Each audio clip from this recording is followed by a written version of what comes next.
I enjoyed getting to do my work in my own time. I enjoyed that I could do my work with my family. I liked Google Classroom better because we could also talk to our friends. Google Meet was like the key to socializing with everyone. My parents, they were very proud of me getting through the whole home learning phase.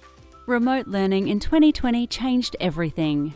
It placed a spotlight on parent engagement in learning, blurring the lines between traditional roles for parents, children and teachers.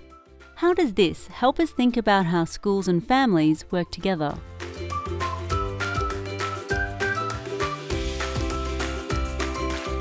We're just trying to reflect on that time as a real privilege that, we just got this insight. Having that exposure to the homeschooling gave me an understanding of, okay, this is what he actually does, in school, and got me thinking about, okay, which areas can I help him in? I think it opens up more communication and conversations with them because you know what to ask them. Home learning, I think he's realized now that I do want to know what he's doing in school. My dad would also be there and he would take in everything and then he would kind of tell me again what they said and make sure I understood what it said. I think it's a really good example of the difference between homework and home learning. When we all know what the learning's all about, that we can all get involved. When the teacher wasn't present on Zoom, it became, okay, let's email the teacher and let's see, but also let's do a little bit of what I like to call everywhere learning. So let's just take that focus and apply it somewhere else. Before, I wasn't very independent. I always relied on teachers or friends to help me.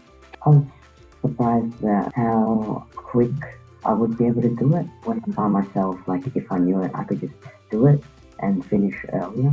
What they benefited from was the sense of freedom. They had the freedom to learn how they want to learn. Not only does your quality of work go up, but it also becomes enjoyable. It is like extracting teeth sometimes, and we found it's just because she's not interested in those books that are coming home. So once we moved on to Epic, and she could pick the topics that she liked reading, now she does that every day, doesn't need to be asked. It was really nice to be able to gain the parent knowledge of the context and what was working for them, what was working for their family, what was working for their child, or perhaps what was not working. We were posting activities through Seesaw, which enabled families on the other end to translate the activities written in English in a language that they are able to understand.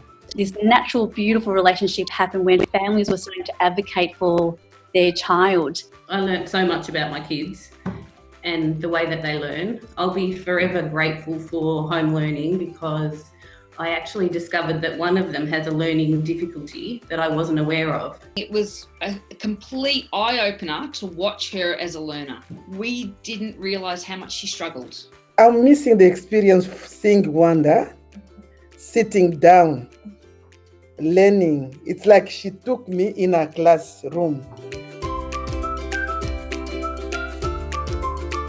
In future, it would be really important to continue to use those social media apps and continue to explore how we can incorporate that in our day-to-day learning to ensure that families are still on board and a part of the learning that is happening at school. I really like getting the feedback on how Lucas is doing. So when he was at home, every time he submitted a piece of work, his teacher provided feedback on that work.